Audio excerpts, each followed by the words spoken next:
Welcome to the village. Well, Resident Evil Village anyway. And yes, this is another ray tracing video, but hopefully you'll enjoy the changes to the way I cover this one and we can move forward like this. Hold towards the end for some of the performance information I know you're all eager to hear, but I want to spend more time talking about the tech used in the game and the impact it makes on the visuals, so that it's easier to see how RT can enhance a game and go beyond what ultra settings can do. Now before we get too into the comparisons, I want to cover some key features that this AMD partner title brings to the table. Fidelity FX CAS is here, and for that improvement on sharpening, you'll definitely want to take advantage of it in this title. AMD Fidelity FX SPD. Now this RDNA optimized SPD utilizes asynchronous compute to accelerate texture mapping for more efficient post-processing, driving effects like bloom and screen space reflections faster without sacrificing frame rates.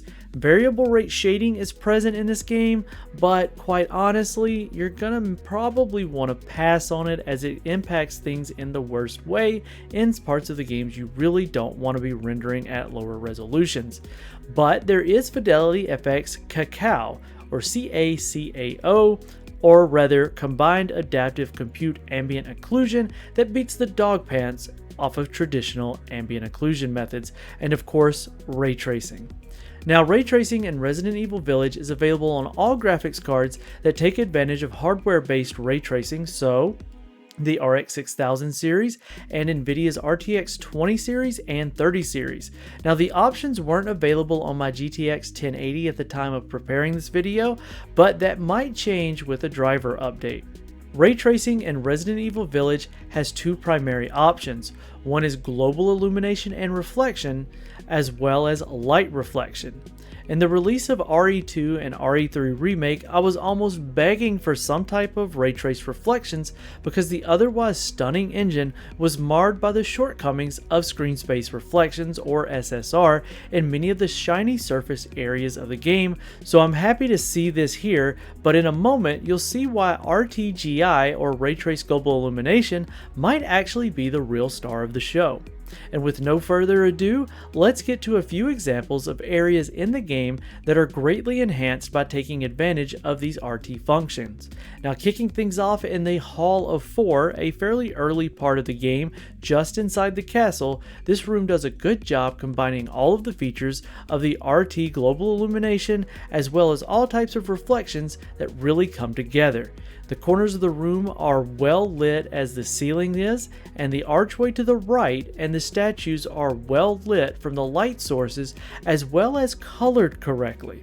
The reflections on the floor are accurate to the material that they're reflecting from and not just mirror-like.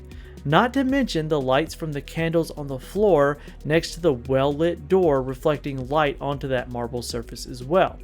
If you really want to see how much of an impact this really makes, all we have to do is simply turn off the RT effects and suddenly the room goes, well, to be honest, it still looks good, but it's nowhere near as lifelike or vibrant as it was. The corners of the room are almost too dark, and the marble floor appears drab as can be, and the small reflections coming from the candles are simply gone. Now let's move on to another scene. This is a scene of the game that takes place below the tasting room, where you can get another good look at the way RTGI can impact the overall look of an environment, but more importantly, what it can do with RT reflections. The main focal point here is going to be the area under the gun, because the RT reflections are in use and the scene is able to pass information to the reflective surface from the room so that everything reflects naturally.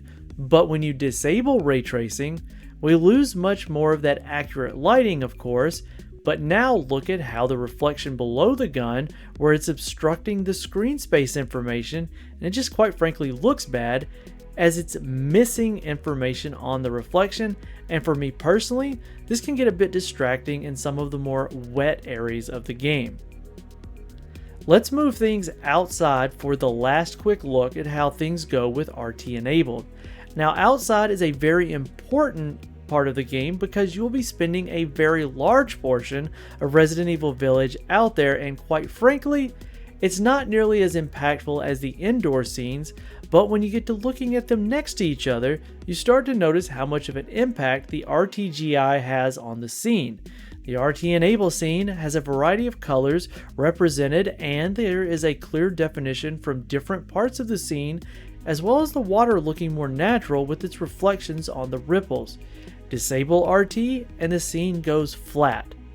And this is very reminiscent of how Metro Exodus looked when it first came out. And disabling RT in the scene leaves the whole thing feeling quite bland and muted, with all of the colors almost running together.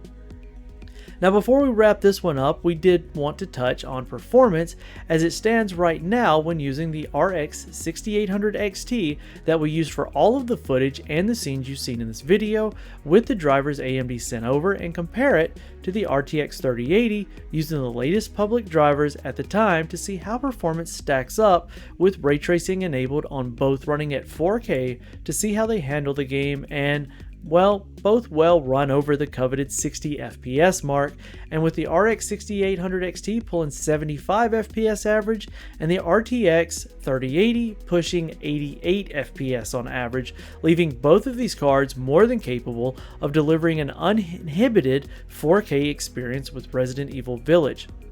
At the end of the day, the RE engine does a spectacular job in this title, a true showcase of what it can do.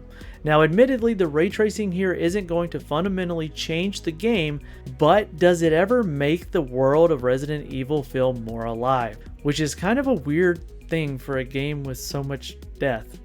Admittedly, I did end up playing through the entirety of the game in my living room with my GTX 1080, so I didn't play through the entire story with ray tracing, but there were quite a few times that I could really tell that things just didn't look right.